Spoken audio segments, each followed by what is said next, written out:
Ok les gars, aujourd'hui on voit le tirage horizontal. Vous l'avez souvent vu, on vous a dit pas mal de conneries à ce niveau-là. Aujourd'hui je vous explique la fonction biomécanique du grand dorsal et ce qu'il faut faire du début à la fin pour vraiment avoir un bon mouvement et surtout un très bon recrutement. Alors première chose, votre grand dorsal est responsable de ça, l'ouverture de votre cage. Tout votre mouvement doit être fait cage ouverte, du début à la fin. Deuxièmement, votre grand dorsal est attaché à votre humérus.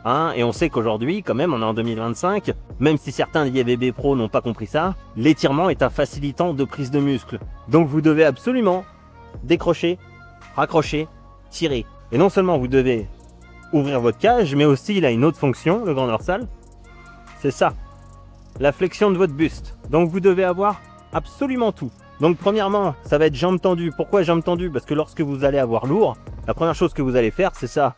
Et vous penchez en avant et vous allez perdre en stabilité. Donc, jambes bien tendues, ok? Lorsque vous êtes débutant, n'allez pas forcément chercher une flexion. Si vous avez du niveau, allez chercher cette flexion.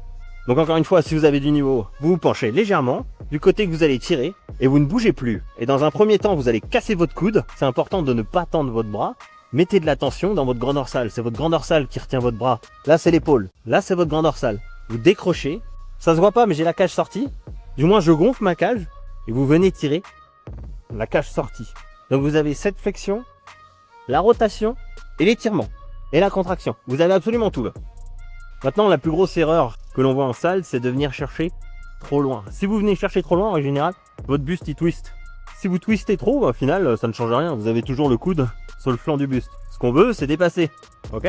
Donc, le mouvement décomposé, vous cassez votre coude, vous décrochez, vous étirez, vous gonflez, vous serrez, vous avez une flexion. Et n'hésitez pas, vous n'êtes pas en danger là. Puis vous voyez, je suis dos rond, donc bon.